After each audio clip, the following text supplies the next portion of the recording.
Hey guys, it's San and welcome back to the BulbaSquad. So, today we're going to be talking about the whole junk slab stuff that everyone's been talking about, but I'm going to take a little different approach to it. I don't care that it's coming. I don't care to explain why it's coming. Everyone else has already done that, slash most people have already kind of figured out that it was coming or what's caused it. So we're not going to talk about that. Instead, we're going to talk about how you can prepare for it. Because what's the point in lamenting something that's coming whenever you can't stop it? It's better to just prepare. Actually do something about it to insulate yourself.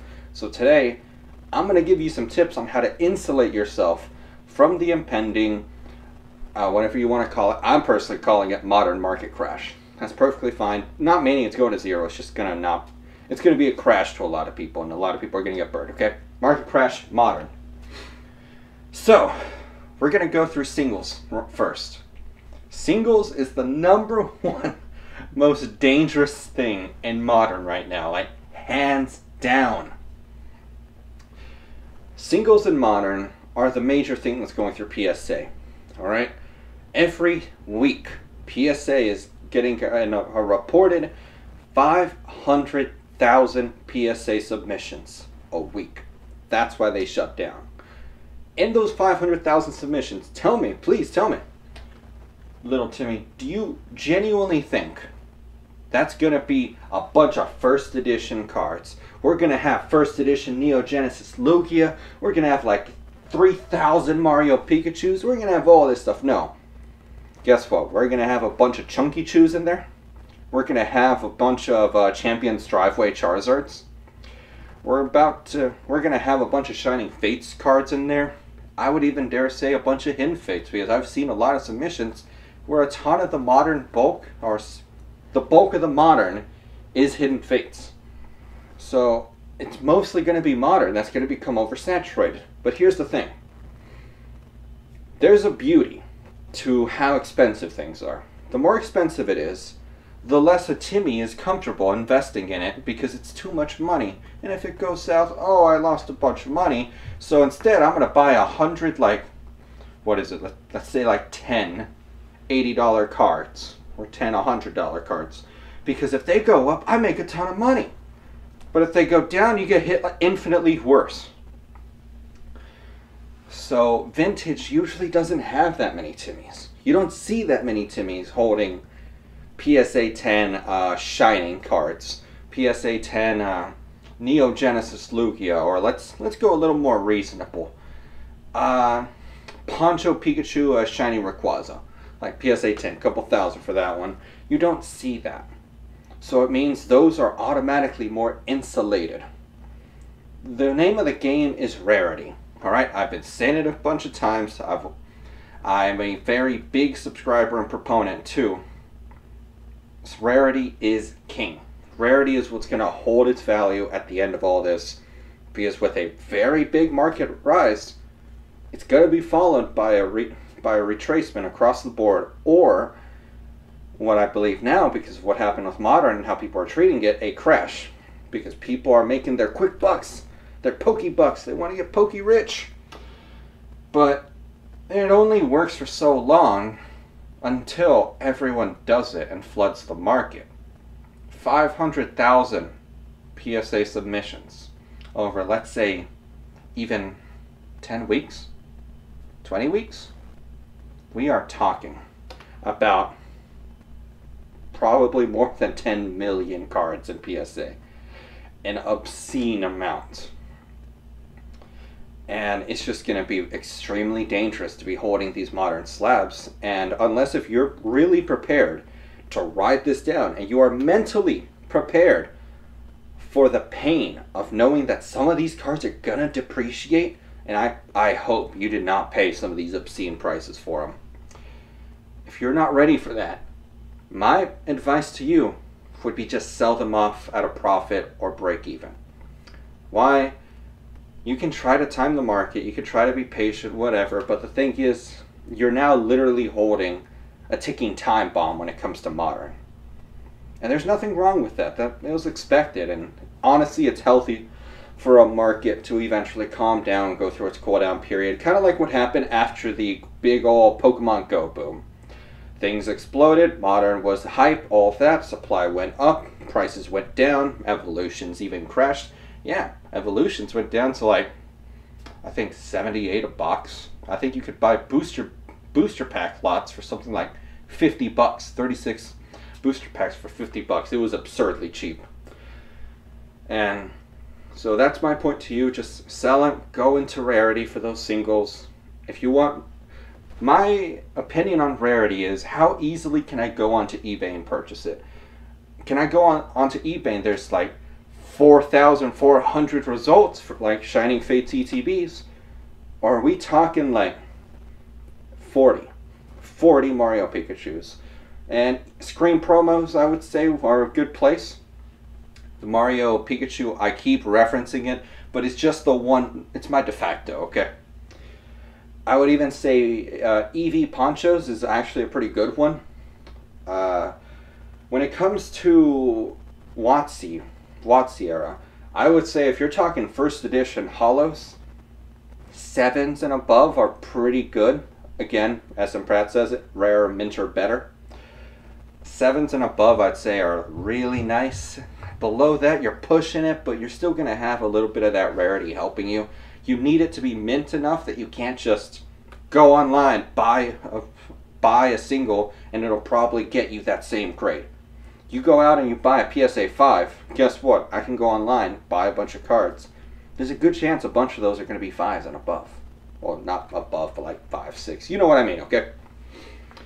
For unlimited, because it's unlimited, there's substantially more of it, I would say 8. 8 is like the floor, I would say, is okay with it. Like, I know I have a PSA 7 unlimited magic card, but that's just because I like it, alright? Don't take that for your own opinion or your own advice. So, 8s and above. Rarity will be good enough. It will be resilient. For the love of God, do not purchase PSA 10 comments of like, I don't know, Team Rocket, PSA 10 Caterpie from base set unlimited. Like, come on, do not do that. Unlimited is called that for a reason.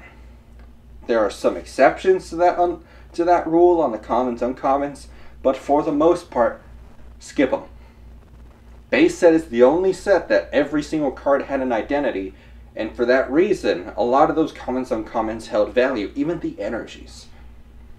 But unless if it's first edition or shadowless, I'd say shadowless is the absolute most you should push it to. Do not purchase it. Just be careful. Keep that in mind. Now, booster boxes. Booster boxes is a little tricky one to talk about. In my opinion, Sword and Shield base onwards is considered high risk. But if you want to break it down further, where I believe extremely high risk exists is Vivid Voltage onward.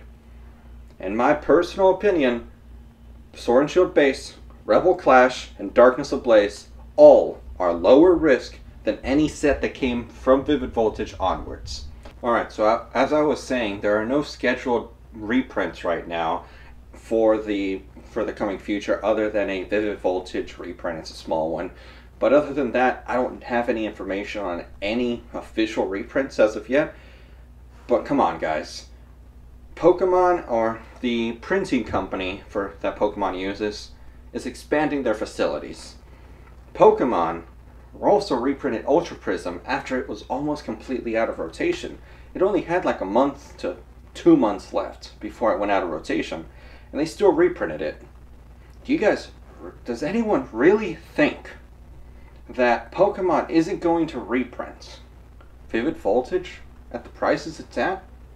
And especially how young it is?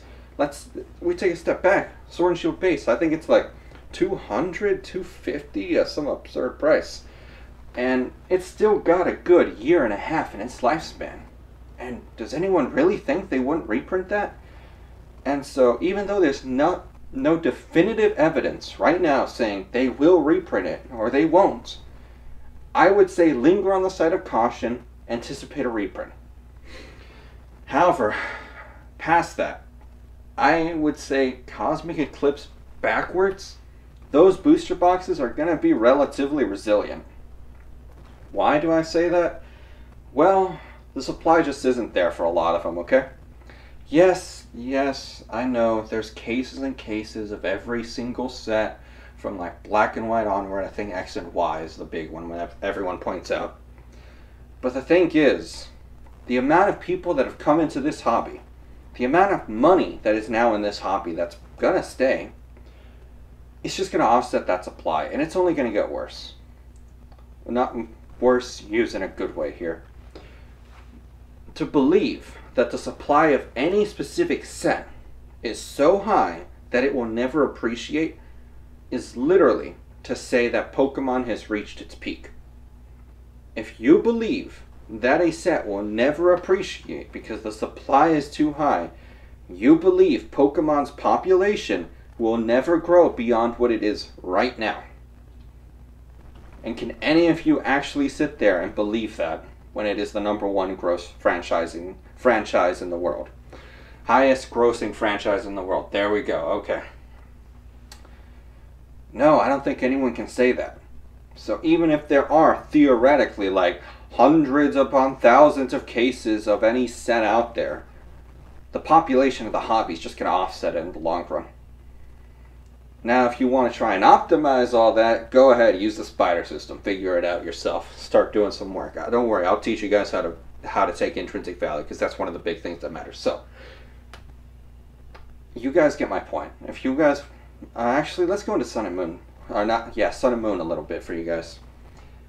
Sun and Moon, Cosmic Eclipse is going out of rotation this year. They might reprint it, but let's rewind to Ultra Prism, Unbroken Bonds, Unified Minds, all of those sets that got reprinted.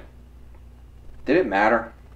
Did it matter that there were like, what, let's say theoretically, 1,000 booster boxes injected into the market?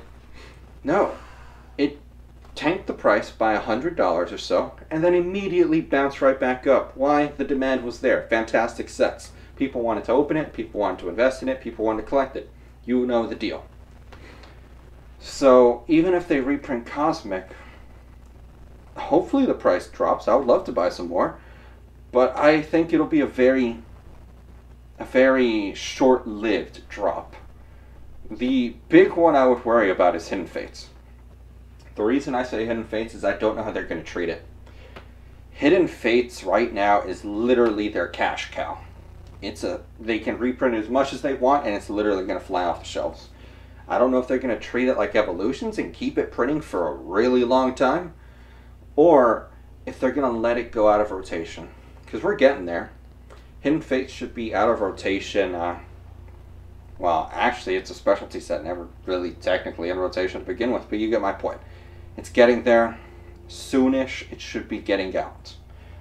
And it's going to be interesting to see if whenever Cosmic cycles out, if Hidden Fates is going to go with it and they're going to let it right off into the sunset, or if they're going to just chain it down and keep reprinting it. So, word of warning there, be careful. We don't know how they're going to treat Hidden Fates.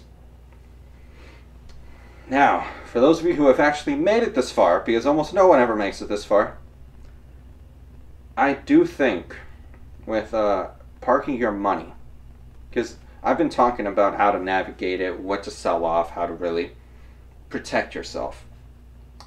But money doesn't grow on its own. You gotta put it somewhere. I believe, and I will happily look like an idiot if I'm wrong, okay? I believe that whenever these prints catch up, prices will tank, and we will have Evolutions level, Roaring Skies level, Ancient Origins level of prices, where they break that artificial glass floor, and if you have the money, you can swoop in and start purchasing, and that will be the opportunity. Not saying it's good for the hobby, because it will kill stores. Because I don't know if you guys know about it, Roaring Skies literally killed stores. People were buying that thinking it would be incredible. There was way too much, and it actually ruined businesses. It kind of sucks that I'm expecting this, but it just, the stars are aligning. And if it happens, honestly, we'd be idiots not to take advantage of it. But if we're wrong, that time never comes. If we have all this money, hey, on the bright side, you can buy something rare. So that's my spiel, right? You have patience. If you got money, wait. One of these sets is going to fall flat on its face just because of supply. Maybe because they're going to organize it terribly like Crimson Invasion or Steam Siege. But I really anticipate mixture of supply. People getting burned by their singles suddenly tanking in prices. People who bought booster boxes too high tanking. Because the average person is not built for that. The average person cannot comprehend literally watching their money disappear in front of them. And they're going to leave. And it's going to cause some very wacky stuff. So thank you guys for watching this video, and I'll see you guys next time. Bye, guys.